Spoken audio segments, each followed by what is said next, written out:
I believe it's being recorded by WACA Cable TV, but it is being recorded on Zoom by the district. Our order of business this evening is the call to order, opening procedures, agenda review and adoption. There will be time for public comment. We will have presentations by the Student Advisory Council. The administrative items tonight include the school improvement plan for Mendez, the school improvement plan for AMS, the superintendent's update, warrant approvals, consent actions, minutes from November 21, 2023, gifts and donations, committee reports of activities, member updates, action items, and then we will adjourn.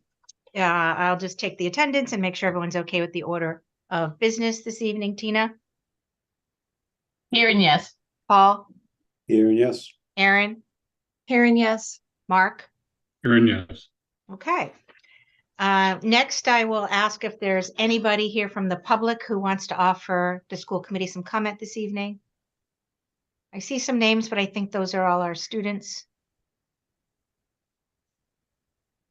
Okay, seeing none, we will move on to the presentations by the Student Advisory Council. Hi, everybody. I think some of you have to unmute yourselves. Hello. Hi. Who's going first tonight? I know it's a little different because we're on Zoom and we're out of practice, some of us. I can go first. Awesome. Thank you. So we held the Powder Puff football game in which the seniors won. So that was pretty successful. It was a successful Stuco event.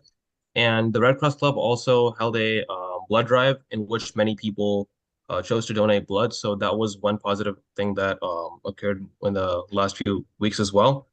And for seniors, college decisions are beginning to come out. So those who applied early action, early decisions are getting their acceptances. And there also happens to be a student-run commits page on Instagram where seniors can see their acceptances, and also that's something exciting that that has occurred within the past few weeks. Thank you. Thank you. Who's next? I can go next. Thanks, Emily. Sorry, my video is not working today.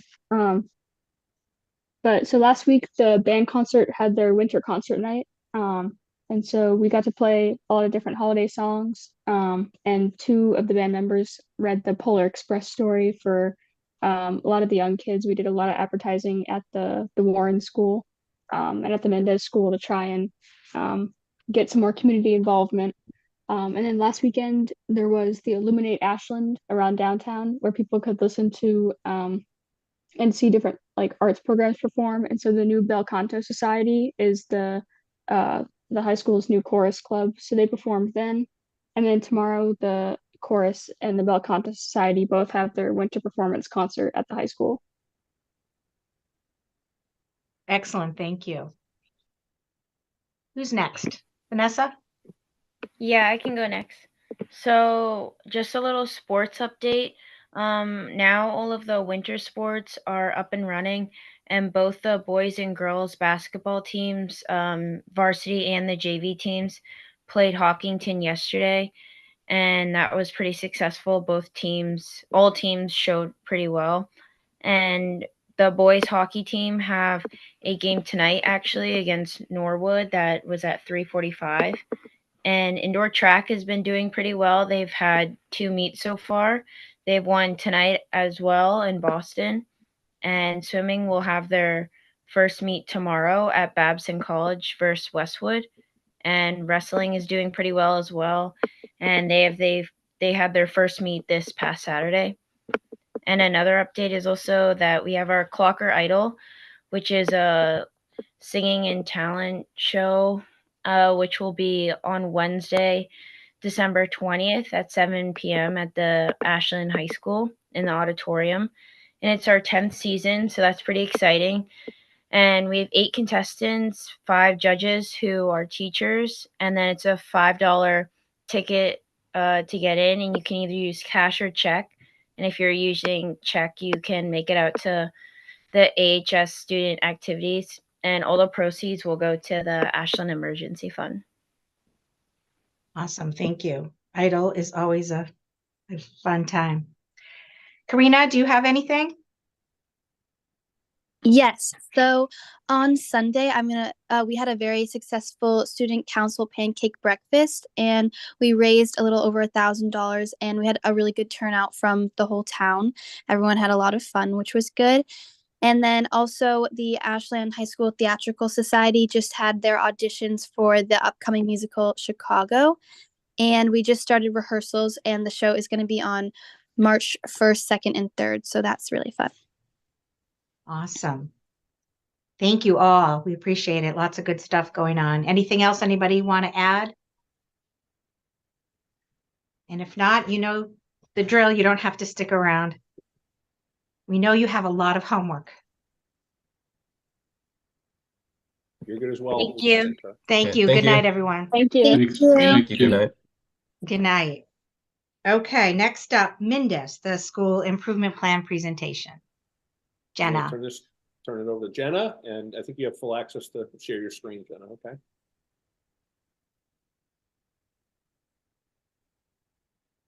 Can everybody see that? Anything yet, Jenna? Just the Zoom thing. You're on the wrong tab there, Jim. Is it There you there? go. Okay, great. So this is these are the strategic priorities for the district, upon which we based our school improvement plan. I have it in a different format here just to share tonight, though I do have it written formally there as well. The first bucket is the equity. And the standard that we looked at was promote appreciation of diverse perspectives to foster mutual respect and cultural understanding.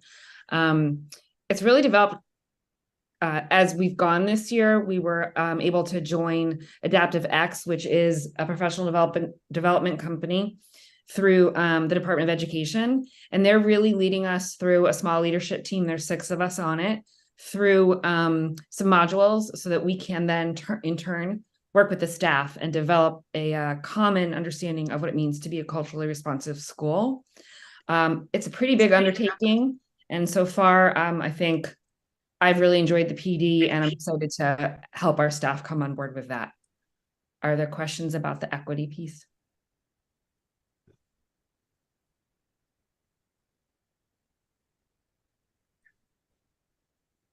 The next bucket is social and emotional learning. We chose to ensure all students have a sense of belonging and are connected to the school community.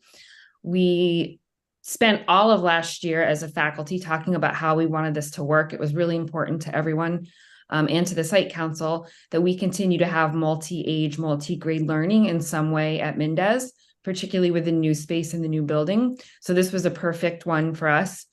So we are doing community learning, which is in that we took the whole school and we shook them up, and we created 30 new classrooms that have 3rd graders, 4th graders, and 5th graders in them. And each month we have an activity, and the kids are meeting other children and they are meeting other teachers, which also connects to our need to watch and make sure that all children are connected to an adult and have a safe adult that they can go to in the school. I've been interviewing some kids about what they think about it, and mostly it's positive. I had one student say he didn't like it, but they're really enthusiastic about the activities. So my hope next year is to move some of the activities into some learning kind. I mean, it's learning always because it's social and emotional, but maybe some more academic based activities as well when we're meeting. Any questions on this one?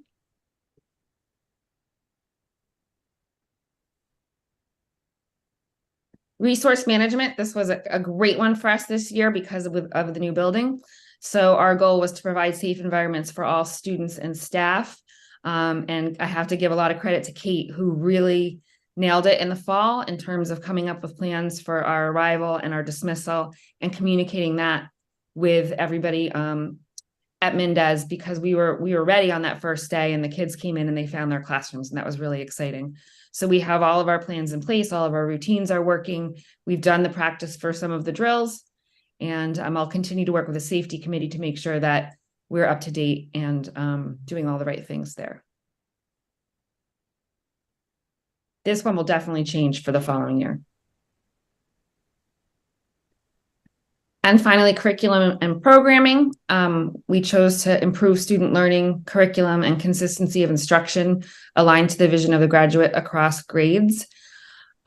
We have started very formal and specific data team meetings this year where teachers are looking at information from Amplify and also from iReady to look at exactly where kids are in their learning and to see where we need to do targeted instruction to improve student growth. That's in the area of ELA is where we're focusing this year. Our hope next year is to expand this to math so that we are able to provide enrichment and intervention across all areas. Any questions on that one? Jenna, do me a favor, just so the committee can see the consistency from when Kelly presented hers. Go to the, yeah. This one, yep. Yeah, just so they can see that this is what's being posted. Jenna just pulled stuff out to make it simpler for folks.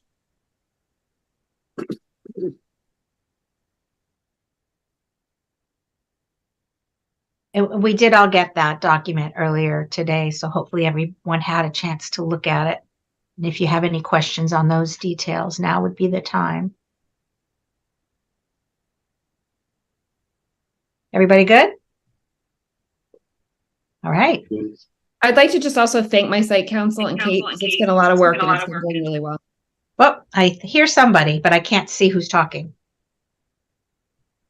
I was Jenna. going to just thank the site council for all the hard work that they did last year working to develop this plan, and to thank Kate for all she's done since she's come on board, and Paul, who is our liaison. So it's been pretty seamless. So thank you, everyone. Awesome. Thank you. All right. Next up. Sorry, Lori, can I just jump in for a second? Sure. I just want to make a comment that the things you see at Mendez, but also at Warren and Pete presents, that walking into the building and seeing all the data teams and the different data teams, not only academically, but the SEL teams, it's really quite, the teachers are quite engaged, and really walking through all of that data has been pretty impressive to watch. I've walked into both buildings, and Mike has as well, to see the teachers focusing on looking at the data and how we can improve student outcomes. So it's been really, really great. Thank you, Jim. Last chance for questions for Jenna. Going once. Letting you off easy tonight, Jenna. Lori, just procedurally, we don't vote to approve these, is that right? No, Okay. unless the law has changed, but I know that we used to back in the day, and then the law changed so that school committee just, like if we had an issue, this would be a chance to give feedback, and then you could go back and work on it and come back, but we're not officially approving or rejecting anything. That's the job of the site council. Thank you. Yeah. All right, Dave. Great. Thank you. We were all just waiting and saving all our questions for Dave. I'm going to pound him. So. Perfect.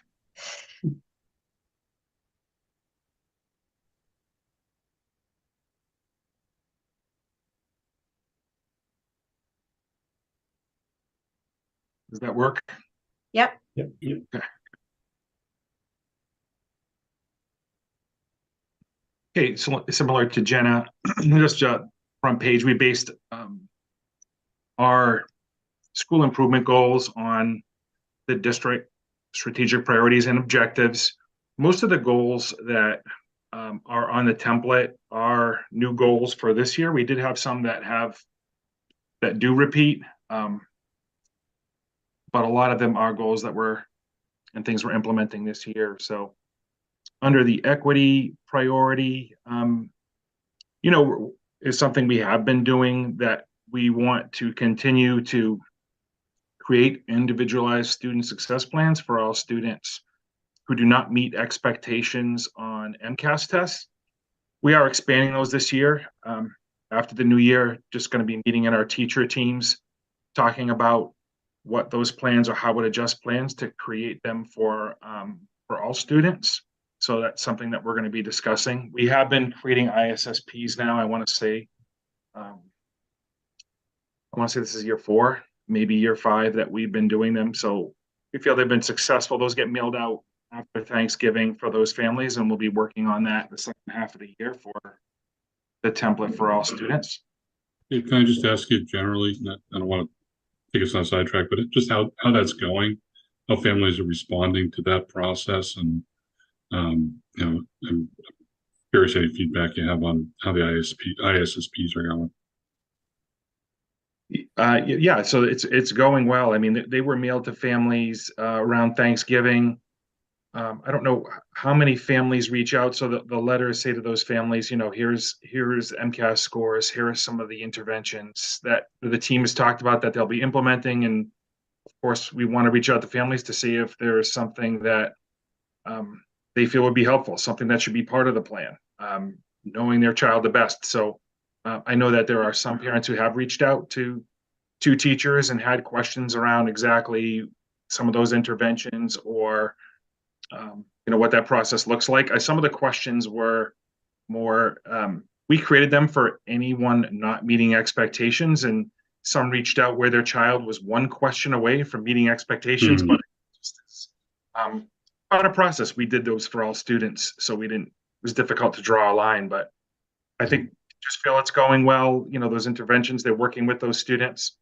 We'll review them in January, February, when we're sort of halfway through the year to see how the interventions are going. And, you know, we find out how the students do as we progress through the year. Ultimately looking at MCAS tests in the summer, right, when we get those results, but now with us using iReady and IXL and some of those programs that we're getting more immediate feedback, and teachers are looking at data as the school year goes along. So I think that's a huge help as well. So far so good, but you know, as I said earlier, we have a little more work to do in the spring. And if I could just interject for a second, I think one of the things that's been really helpful is our partnership with Open Architects. And that's going to even allow us to take this to the next level. I think we discussed the fact that right now we're only utilizing the free version, which gives us MCAS and access, but we have developed the contract with them and are on board now, and they are currently developing our full-scale portal that's going to include all of our data. I'm expecting that to be done by February, maybe even sooner. And Dave will be able, as everybody will be able to now have easy access to personalized data portals for every single student. That's really going to allow the staff to even implement, you know, more detailed ISSPs for all of our kids. It's exciting stuff. Dave, can I ask a quick question? Since you've been doing these for a couple of years, or a handful of years, for the students who haven't met expectations on MCAS, do you have any kind of anecdotal data of how they've helped those kids either be able to meet expectations or, you know, kind of make progress in whatever areas they need to make progress? I mean, I think most of the students have, you know, have made progress. I mean, when you look at our overall performance numbers and growth, we're very happy with it. I think some students, we look at it, right? Some students have done very well. Others didn't make the progress we would have liked and didn't have the growth we would have liked. And teachers, you know, talk about why that might be and what we can do to help support those students. So I think overall, we feel they're an important part of what we do. And again, I really do believe that now that we're using the systems, programs like iReady in math and ELA, or IXL or Amplify in science as well, that I think this is only going to give teachers more immediate feedback and to be able to make those ISPs even more specific, or to be able to adjust them really in terms of what interventions aren't working. So I think we feel it's extremely helpful and in terms of what we do. Excuse me, Dave. Sounds like that data comparison that Mike was talking about will be really interesting to see and be able to kind of track, you know, kind of the progress of different populations, including students who have been on ISPs. Yeah, absolutely. And I think to have them all in one spot, one program is going to be huge, to be able to have that easy access and also to have it in one spot where you can easily get that data from all those different programs is going to be that much easier for teachers, and that much easier to look at data and be able to use that to target instruction. So I think I'm really excited about the open architects too. So Dave, just a quick question kind of on something you said relative to your answer to Mark. And have you noticed that at least certain parents, it sounded like you were saying that their perception and feeling towards these ISSPs might be negative, and they wanted to be on the other side of, if they were one question on the needs improvement or not meeting expectations, right? That they felt that the ISSPs were negative in some way. Because if it were me and my kid were either on one side or the other, one question on either side, I'd be really thrilled to have a individualized success plan, right, for my student. So are they thinking that it's a negative thing to have an ISSP, or? I didn't get that. I got it that it was more of, I thought they were doing, let's say so far they were doing well this year in class, and then we get the news that they didn't meet expectations. Are they doing okay? It was really more about their performance now as related to the ISSP. Okay. If that makes sense. I don't know that I got sort of negative in as much as, do I need to be worried about what they're doing right now? Okay, so it was more of an alert, like, hey, whoa, what's up? Something might be wrong that I didn't think was wrong. Right. Exactly. And that's why we have the teacher information and all their emails and contacts, so they can just reach out because some of those questions do come up, and they'll reach out. It's not a huge number.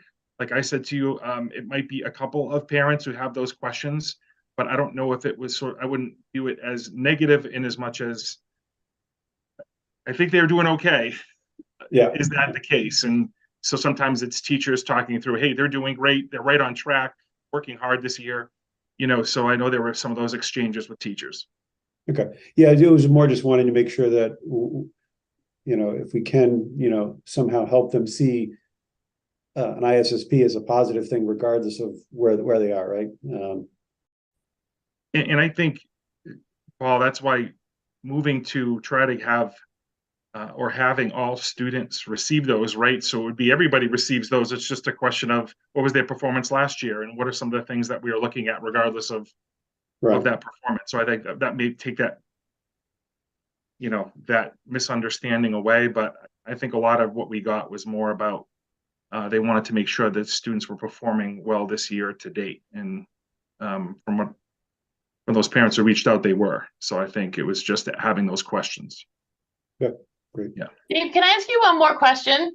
Sure. So what does it look like for a student who may be on an IEP, if they would be someone who would be flagged as a student that you might develop an ISSP for? Do they get that as well too, or is it a conversation that happens with the IEP team? Yeah, so a lot of the accommodations on an ISSP would be the accommodations that are on their IEP, right? So that's the ISSP wouldn't change, right? So whatever they should be getting for their IEP, that those would just be put into their ISSPs, right? Because those are some of the things that they need to access the curriculum or to be successful. So they carry over, if you will, right? So it's just so they would get both documents. Would it be I'm just trying to think of how that might work within the special ed process, because I can see how it would be confusing for parents whose kids might be on an IEP and then they get another document and wondering, what does this mean? What's the interplay with the IEP? I just didn't know if there was a different process or different notice, or whether or not maybe they didn't get one and it was just something that was flagged for a discussion for the IEP team. Yeah, no, they get the same letter, that the other parents get. So in that top letter just explains what an ISSP is and why it was created. And, for a lot of them, it's just that a lot of the accommodations are the same as what they would have in an IEP. So it doesn't change anything for the IEP. So no, and I wouldn't anticipate it. I'm just seeing, Yeah. I could just envision where there may be some confusion on behalf of parents. So just something to if it hasn't come up, I'm sure kids on IEPs have gotten them. So if it hasn't come up, or if it has, I'm sure you've been able to deal with it. But Yeah, no, it hasn't. Just a thought. But Thanks. I think if we did have those questions, those are things that we could put in a letter just to clarify. But to date, I haven't had that question. Okay. So, are we good with ISSPs? Actually, Dave, I think I want to go back to one of Tina's points at the beginning. So if we had, let's assume 20 students who started out on ISSPs at the beginning of the year that we identified, as we're tracking the students, their assessment, what percentage of those students at the end of the year would we have identified to still be on an ISSP, right? So I guess, in other words, if we've got 20, by the end of the year, we have 50% of the students are making significant progress to take them off ISSPs. Yeah, so I'd have to go in and get those numbers. I can tell you that our sixth grade has most of them. As you move to seventh grade and to eighth grade, the numbers of ISPs decrease. In terms of what the percentage is, I'd have to look, but the sixth grade students or sixth grade teams have a larger share and do more ISSPs. So seventh grade, those numbers go down, absolutely. And then in eighth grade is each year that has been the smallest number that's created. I would just have to look in terms of what those percentages are, but it is positive. So the eighth grade teachers are doing less of those ISSPs because students are growing and reaching those goals than sixth grade. And that's been consistent since we've done them. Okay, that's the point. Yeah, thanks. Yep.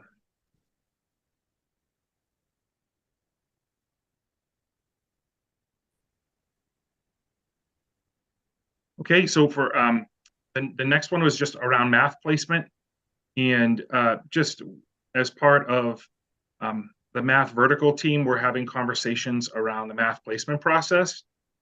We've in really targeting and looking at math placement from grade 5 to grade 6. So the vertical math committee is meeting to review math data, student performance, so that placement and programming, we want to make sure that those are equitable for all students. So we've started those meetings. We're looking at our process and looking at student performance. So that's something that we're going to be looking at throughout the year to make sure that we make any adjustments, or we want to make sure that our process is equitable and that all students have access to the advanced math courses, especially focusing on grades 5 to 6. So that's taking place this year, and that's under the equity objective. And then the equity team, one of the things we're doing, we've done some activities and worked with staff last year around race and equity and DEI, and we wanted to bring it to students and have an impact there. So last year we piloted the Playbook 351 program, and that's training students who are interested in the program, providing the opportunity for a training around, it's really an anti-bias, anti-discrimination program. So it entails students being trained. They do some teamwork activities and some scenarios, and largely it's driven by students. So really the goal is to have those conversations or those activities run by our Playbook 351 ambassadors or former ambassadors. So I had a meeting actually this week with Sam Levinson, who was a former 351 ambassador when he was at the middle school, and he's working with myself, Ms. Makuchi, who piloted the program last year, our equity team, to create a training for both 7th and 8th grade students. So we're excited about that, to bring students into the fold. We'll be training 8th grade students first, which is next week, and 7th grade at the end of January. So we're just trying to, as much student interest as we can, start training students. And I think it's a way that we can have have a direct impact and have students involved. I think that's what was kind of missing in that first year. So the playbook fits perfectly within what we want to do. So we're excited about that. There are questions on the math placement or our playbook trainings for students.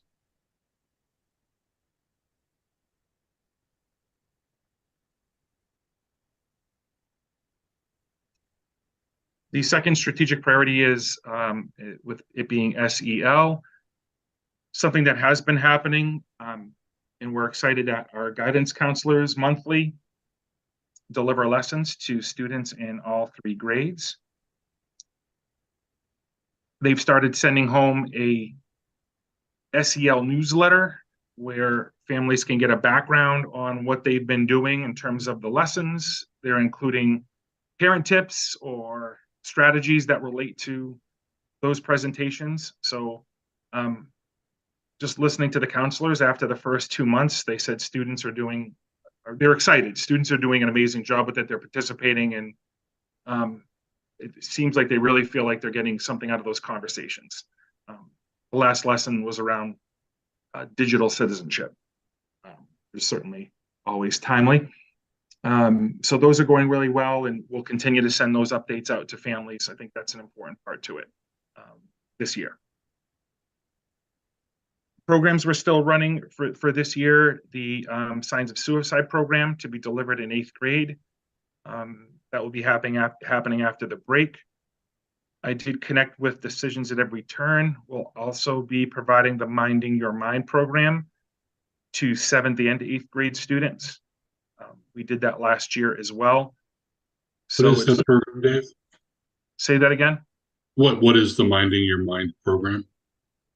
It's a program where young people, so they the presenters that they have are people who are like in the early 20s, so really I think the kids look at them and they come up, and this program has them talking about mental health challenges that they've been through and their experiences. And at the middle school level, they do also focus a lot on the strategies and things that help them on their path to success around mental health. So it's really just young people talking to our kids around mental health. It's last year, it's very well received, 8th grade and in 7th and 8th grade last year. So certainly gives them great information and talks about strategies. And ultimately, we want to destigmatize that mental health and talking about mental health. So that's the underlying importance of the program in and of itself. So the presenters who spoke to us last year are coming back. The year before that, they were different presenters, but they did a great job in the first year. But it just so happens that the same 2 presenters will be coming back to speak with us in another couple months.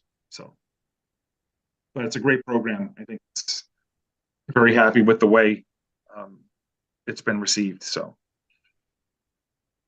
And then I just noted the Metro West Health Survey that we gave this year. It's given biannually, so that data typically comes, we might get a summary in the spring, but we have pretty much the full data at the end of the school year, and we'll review that data, Insight Council, certainly with staff, and talk about goals that we can set for following year. So I think that's something that that data we've looked at every year. And I want to say each time the data does come out, there's always goals that we set based on, we feel the data, the feedback, and some of the needs that come from the survey. So that's an important part of what we do around SEL as well.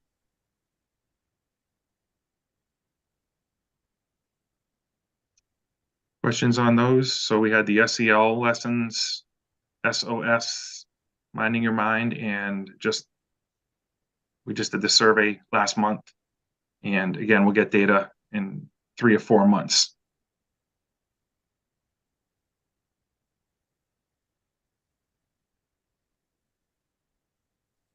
So under resource management, the 2 of those pieces were we implemented or piloted, I should say, we piloted Go Guardian last year with about a dozen teachers just to take it on a trial run.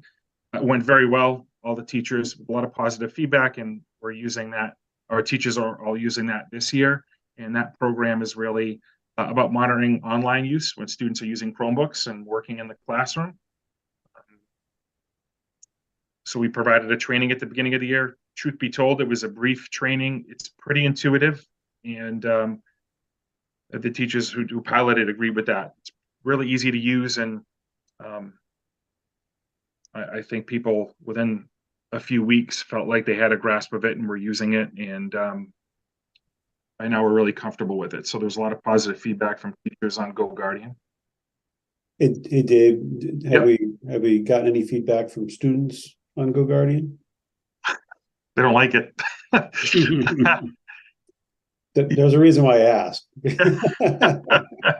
Yeah, I mean, I've heard many stories. How many are tall tales and how many are actual, but just yeah. I don't know what you're hearing. You're hearing probably a broader section than I am, but yeah. I think ultimately when I think the teachers like it. Just it's good that the students know we have it too, so that teachers, if they're doing those activities, that it's something that they can use and that we can use it to monitor students. So I think for the most part, students have kind of gotten used to it by now. I didn't think that they liked it when the teachers pilot it. They're just kind of figuring it out, but haven't heard a whole lot of feedback off of it, other than for some students that might not be thrilled with the idea that teachers are doing that. So it's a challenge, right, in classes where teachers are kind of run those activities, and especially in middle school too, students so tempted to open up so many tabs and try, we want them on task. So I think it's certainly a great step in that direction. yeah, I mean, so is there, because some of the feedback I've heard, and I don't know anything about it, so take it for what it's worth. I've gotten some feedback from kids that there were some privacy concerns, right? That teachers were able to see or do what they were doing when they weren't in their class and things like that. So I don't know if there's anything that we need to do to look at and ensure that we have best practices around just implementing it and effectively using it in the best way to balance the privacy and the control and safety of it, right?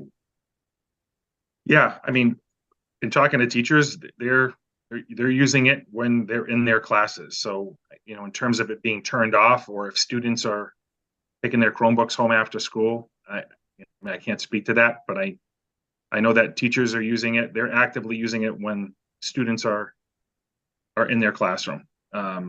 So I haven't heard teachers are, I don't know that they would be going and looking at what students are doing in the next class because they have another class in front of them, right? So that might be a student perception. So I can't speak that. They might feel that way and worry about privacy, but ultimately it's just teachers monitoring what students are doing while they're in their class. So I haven't heard students share any privacy concerns with me or anything along those lines. It's just mostly not liking if they're off task and the teacher can see that they're opening a tab and doing something that they shouldn't be doing. That's mostly what I hear from students. All right. Yeah. And then the second one was, we did begin to install cameras in hallways at the middle school. So we started with our two main hallways last year, and each year we're going to be looking to add more of those interior cameras. They're in the hallways. For us, it's really helpful where students, especially at intersections where students are constantly passing or in front of bathrooms, that type of thing. So it's just kind of monitoring hallway use, and we have used them. I think it's really helpful at our level. So if there is a an issue, something happens that either isn't seen or there's kind of multiple stories, it's great to be able to look at cameras and kind of see what happened.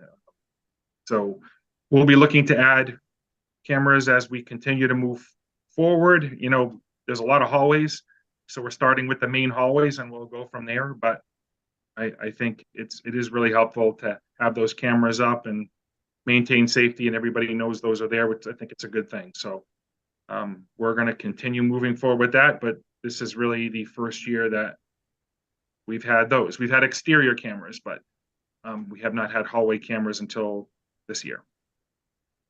So. Can I just get back to Paul's question about the privacy? I'm assuming these are all school issued Chromebooks, right? Just for the purposes of their education and their schoolwork. So, I mean, I'm not sure that there should be any expectation of privacy, or how is it communicated to the kids that they're only to use the Chromebooks for their schoolwork and it's not for games or whatever else they're trying to do?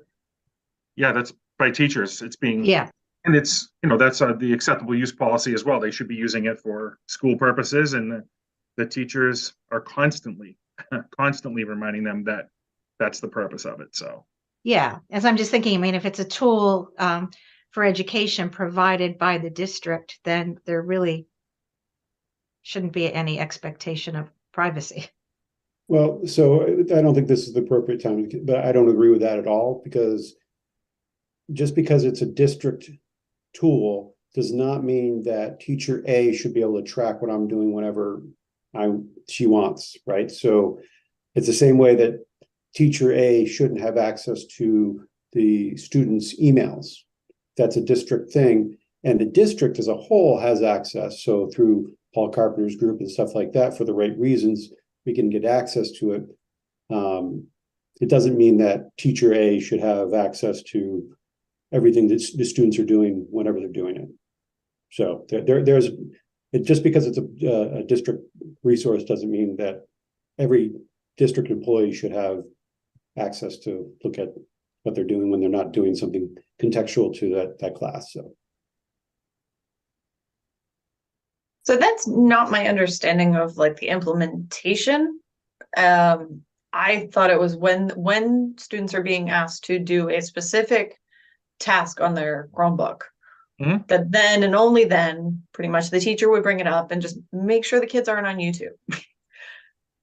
Yep, YouTube and whatever else that they could try to figure out what tabs they can try to open. But yeah, that's the purpose. Yeah. That's what they're doing.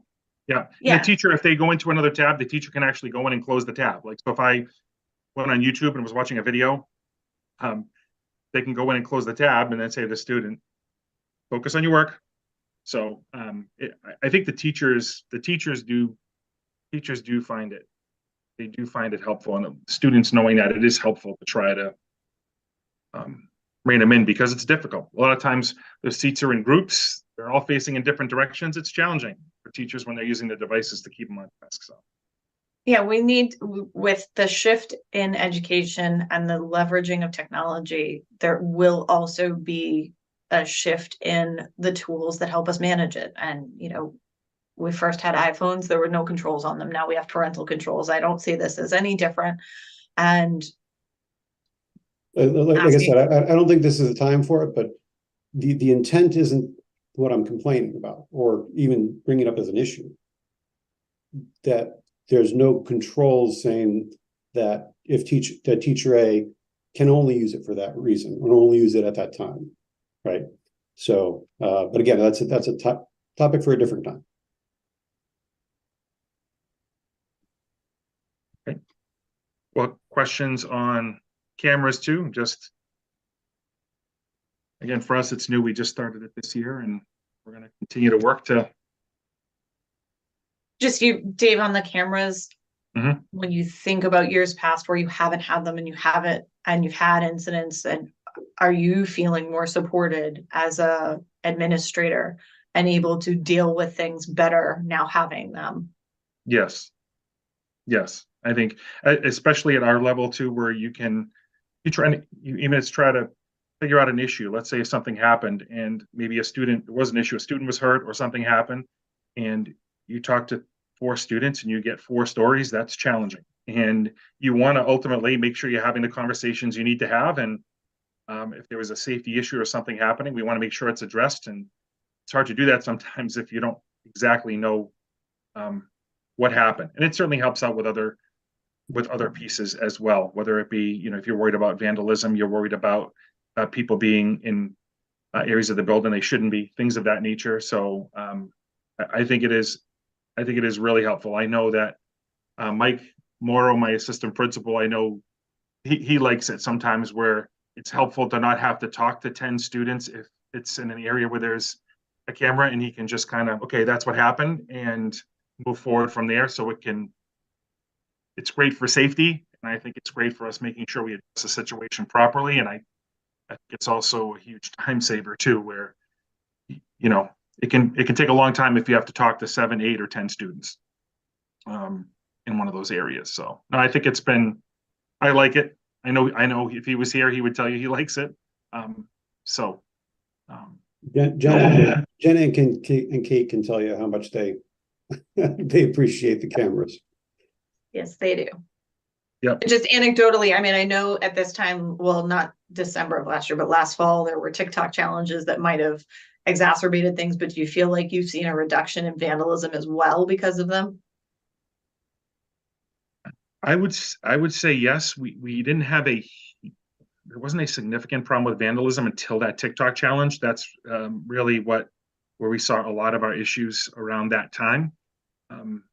But I think it certainly is definitely helpful, because if something does happen, we can narrow down a time as to when it happened, and that helps us out a lot. So I would say yes. If I think about even this year, we have not had many of those types of issues. So, whether it's the students know that the camera's there now, I don't know, but I know that we haven't had those issues this year to date, which has been a positive, because the students notice they're there. The students know they're there, but which I don't think is a bad thing. Thanks.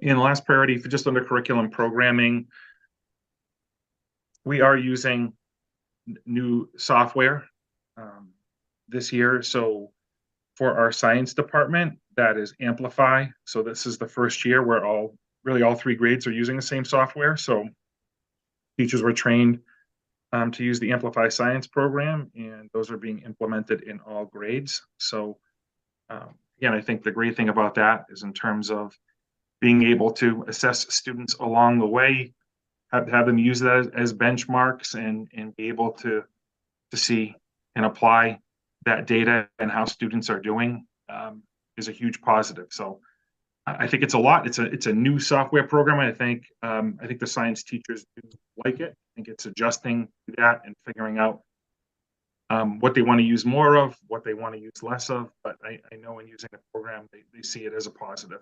And I see it as a huge positive that all students in all grades are using the same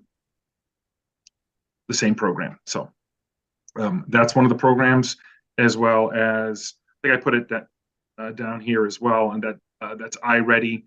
Both math and ELA teachers are implementing iReady diagnostic testing. And one of the other new programs, I didn't put it in here, the other new programs piloting is also IXL. So there are probably about a dozen teachers who are using IXL and that software. So I know, Mike, we talked about open architects earlier. No, assuming that we're moving forward with these things, it'll be hugely helpful when we're talking about, Amplify, iReady, potentially IXL, to be able to house that data and be able to access individual students and performance in those in one spot will be significant. And the last piece on there really is, I know we've had conversations just about scheduling and looking at scheduling, and we've had a scheduling committee just to look at things like class sizes and numbers in our school, and making sure that whatever we're doing schedule wise or programming wise maximizes performance and maximizes opportunities for students. So that's something that we're looking at. I think we're continuing to look at sort of where numbers are falling in our school and enrollment, but that's something that we're continuing to analyze for this year as well. So Dave, can I ask a quick question about the scheduling piece? Sure. Because my understanding was with the half team that was brought on to the middle school, with the funding that we'll have to absorb for those new teachers, one of the things we were looking at in terms of class sizing has been the change in schedule and how that may be able to help in terms of class sizing. So I had in my mind that kind of a new the class schedule, or kind of this analysis would be done for if there was going to be any change, it would be implemented next fall. So what is your thoughts on a timeline in terms of implementation of any schedule changes, and kind of how that may impact the staffing issue for next year? Yeah, in terms of timing, I'm not sure how long it would take. I mean, I've had conversations with Superintendent Adams too, just about sort of enrollment numbers, and I think last year we had those conversations in scheduling committee, and the numbers shifted a bit, so it's something that we started looking at it. You're right. I think if we were to make any changes for next year, that's something we would have to identify by the spring for sure. We start our scheduling process really in around April or May is if we were going to make any significant changes, we would have to make the changes certainly by the spring, right? If any changes were going to be made for the fall for the coming year. So if there were any major changes that we were going to be making to the schedule, that's something that would have to, in terms of timeline, for the 24 would have to be, would have to happen, or we'd have to make those decisions by, we'd want to make them by March or April of this year at the very latest. And do you feel like the scheduling committee is prepared to do that, or like where I guess I'm curious where you are in the process? Yeah. So yeah, sure, Jim. So Tina, a couple things with this. I think as we're looking at our enrollment numbers, we sort of put it on pause a little bit with regard to the scheduling committee at the end of last year, because we couldn't really come to a consensus at that point with the faculty and staff that really met the needs of all of our students, the special education students, our pull-ins, our pull-outs, the push-ins, the additional services that students needed. The current schedule is meeting that need, and we weren't able to figure out a way to actually design a schedule that actually reduced staff, or not necessarily reduced staff, but took away that half team, if you will, and able to then offer the same services that we were required to offer our students on IEPs, 504s, et cetera. So as we were looking at it, even going into the 24-25 school year, those half teams, we envision to exist at least one more year until we can really figure out a schedule that is appropriate, that meets the needs of all of the populations. There's no perfect schedule. That's what we all figured out. But counseling staff, special education staff voiced a lot of concerns about moving away from the current schedule and how we were going to provide services. So it's a much deeper, longer conversation. But if there's going to be a change, my guess is it would be the 25-26 school year. That's helpful to know. Thank you. Like I said, I just had a different timeline in my head, so it's helpful to understand that. Thank you. Yeah. Yep. And that being said, I also want to state that we did start absorbing into the operating budget this year in anticipation of the ESSER money being taken away. So.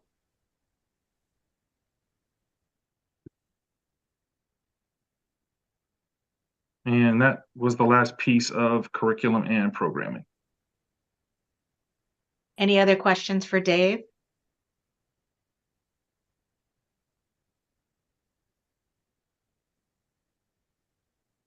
I don't see any. I don't hear any.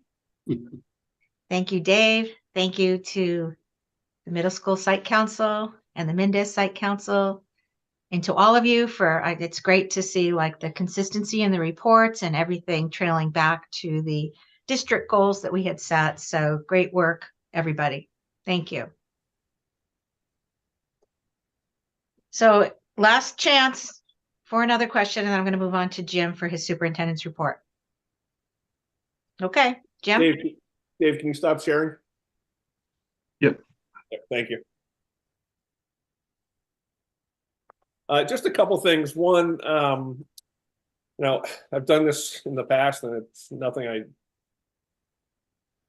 ever want to do again in the future. But as a community and a administrative team and the school committee and the entire faculty, staff, and the community of Ashland, just our thoughts, prayers, and hearts go out to the Noel family and loss of one of our former students unexpectedly right before Thanksgiving. So I just want to state that up front, that the support that the district and the community has given to the family has been outstanding and continues to be so. So if Pete was on here, I would just tell you how impressed and grateful and thankful that we have someone like Pete leading that building, and how he has approached this entire tragic situation. So that's, I just want to start with that. Secondly, there will be a calendar survey coming out by the end of the week as we continue. I've had a few community questions, but also teachers have asked about, usually we have the school calendar already approved. Sometimes I have 2 years worth approved by now, typically in November. But I felt like we needed to ask some questions with regard to next year's calendar and calendar moving forward. So a survey will be coming out. If I was to present a schedule to you right now of the timeline for a calendar itself, we would be ending the school year in 24-25 right around June 28th. If we had 5 snow days. So just something that we need to be thoughtful of in the future. The strategic plan, I know we've been waiting and finalizing that. Mike and I are actually, hopefully we'll be finalizing it with Prem on Thursday of next week. Finalizing meaning ready to come to you as a board for your final input. So that's our goal. And then we are also in the process of developing a team to review our student management software system. Currently we have iPass. We have 2 more years left on the contract, but it's not really the most efficient and effective student management system. And there's probably only about 6 districts in the state that are actually using this system now, when it used to be actually pretty high. And so we're going to take a thoughtful approach, and we have teams from each building and looking at 3 other systems that will hopefully provide us, again, when we talk about the data and the open architects and the data that we're trying to pull from iPass, it's really a challenge at times. And even parents and teachers and user-friendly, we want to open it up more for families to use. So I think that is all I have for an update. Next Friday is an early release day for the winter break, December break. That's it. Thanks, Jim. Paul, do you have warrant approvals?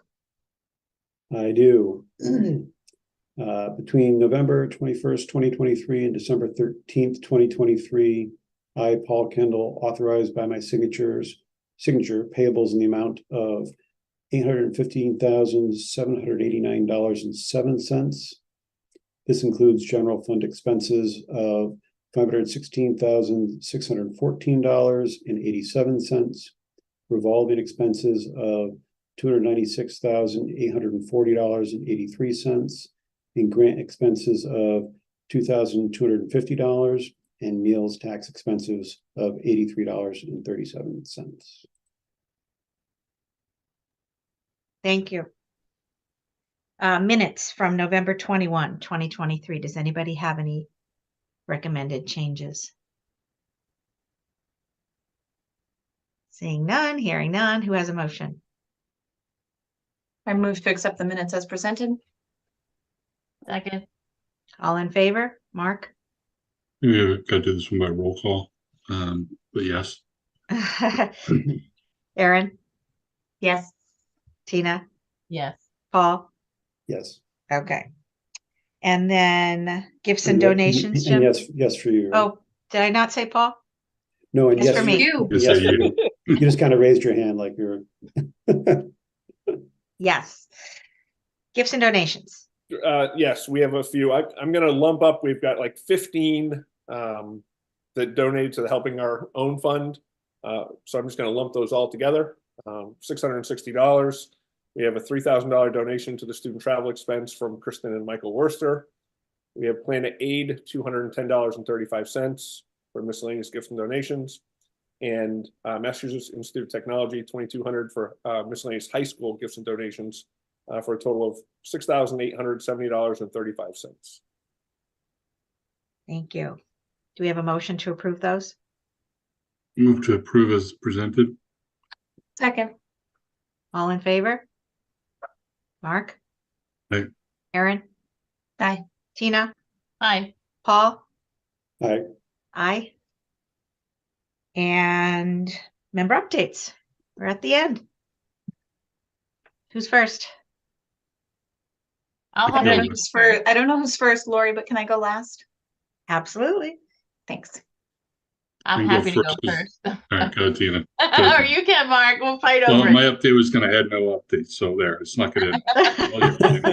I just wanted to update. There was an AshPac meeting last week that I was able to go to, and they had invited Christy Arnold to attend the meeting as well too, to talk about collaboration between AshPac and the EL Parent Advisory Council that Christy is trying to get off the ground. And so, they kind of shared some ideas in terms of collaboration. Christy did a great job, of course, as always, of explaining, kind of her role and her staff's role and kind of the overlap for certain students that receive both EL services and special ed services. And so there was, a nice conversation about parent outreach and collaboration. So I think that'll be nice moving forward. And it was a nice group. There were a number of new faces at AshPac as well too. So it's nice to see that group growing. Thanks, Tina.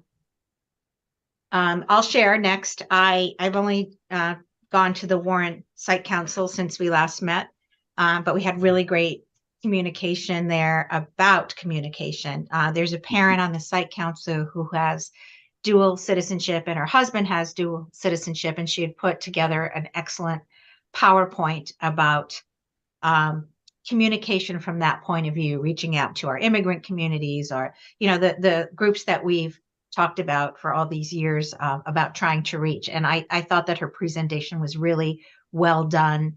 And it brought up a lot of, points from, we just had a lot of empathy. It was a very empathetic conversation. And I thought that it would be helpful if she brought her PowerPoint to the school committee at some point.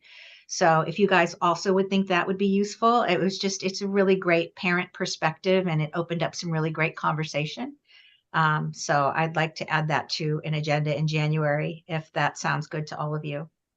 That sounds great. Yeah. Okay, Paul?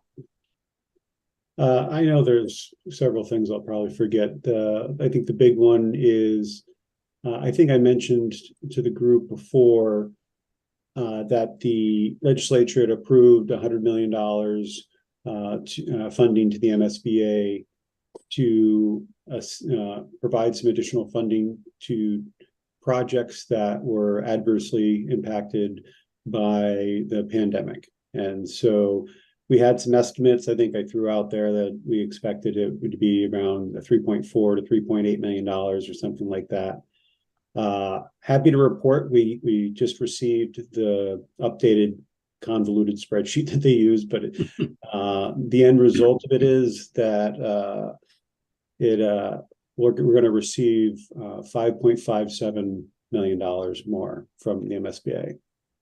So that's some good news. Good news on that front. Now, just so you understand what that means, that just means that the proportion of the pie that they're paying is more. It doesn't increase the project budget or anything like that. So it's instead of them paying a little over 26, well, and the final number won't be done until we know what our final budget is and what we expend. But the maximum grant was just over 26 million, and now it's just under $32 million. So that's some positive news. That's hot off the presses from, when did that come, Jim? Yesterday, day before? Yeah, yesterday. Yeah. So that's all I have. I'm sure I'm forgetting some things, but. Well, that's excellent news. It's always good to hear about money coming in rather than money going out. So good news. Erin. Okay. Well, my first update is I attended my first ever Ashland High School wrestling tournament. And she's not on tonight because she's at a meet right now. But I wanted to call out Nora. Because watching Nora wrestle was one of the most inspiring things I think I've ever seen an Ashland athlete do.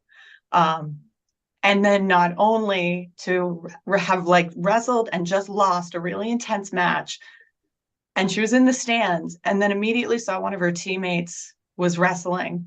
And as somebody she's very close with, she ran right back down to the mat and got on the floor and was cheering for them. And it was an incredibly special moment last Saturday. Both Mark and I were there. But being able to see not only the whole team, but specifically Nora, and the fact that she is our student liaison, I was just incredibly impressed by her and wanted to say that before I go on. So as most of the committee and admin team knows, and for anybody that knows me on LinkedIn, my entire group at work was divested from GE to Ernst & Young a month ago. And it's taken a month for me to kind of understand what our future is and what will be expected of me in light of the changes. We have an extremely bright future, despite the fact that there were quite a few layoffs at EY yesterday that are in the Wall Street Journal. But my group specifically, we have a big ask in front of us, and being on the leadership team, I will be tasked with a lot.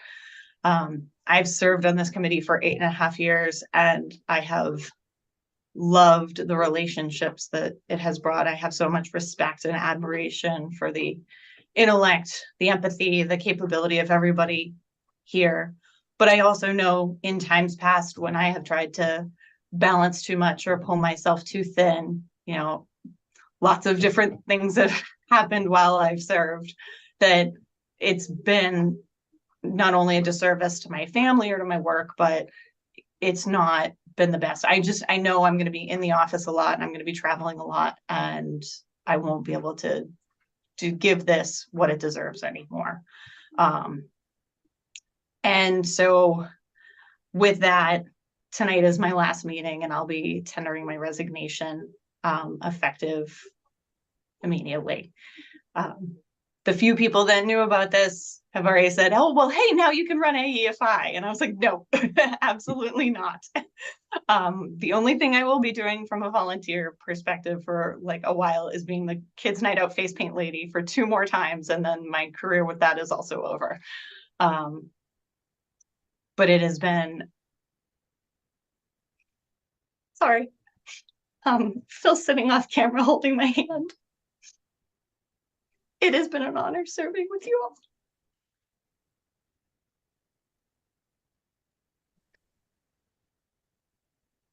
Erin, I'll jump in if you need a minute just to catch your breath.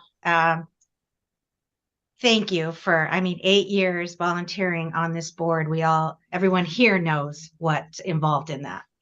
I know sometimes it's hard, the community might only see us in 1 or 2 meetings a month and isn't quite sure what we do.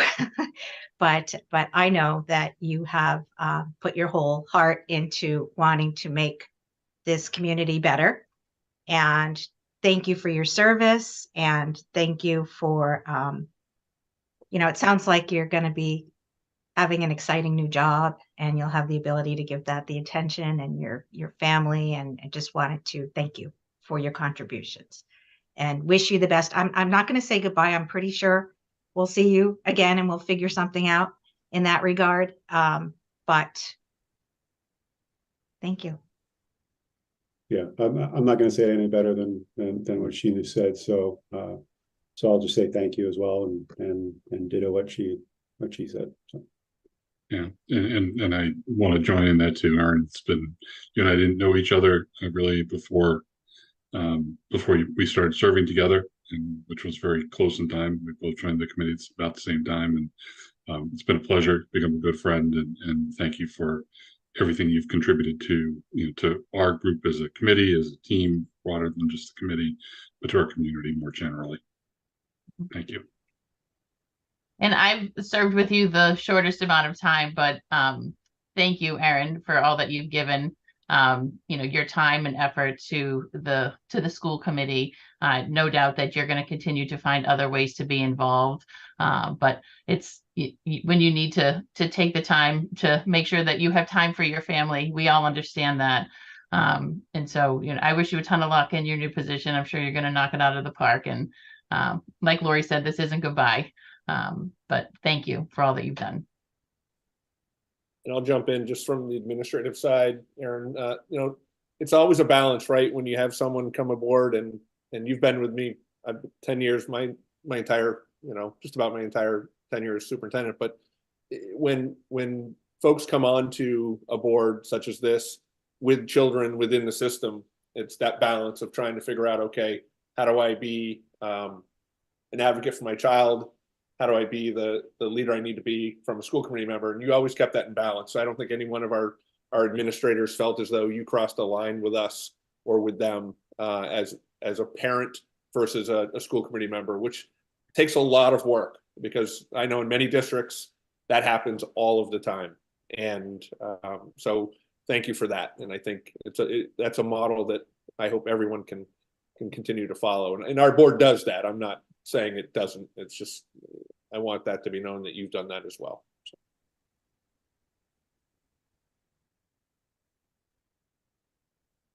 Aaron, would you like to make the last motion to adjourn?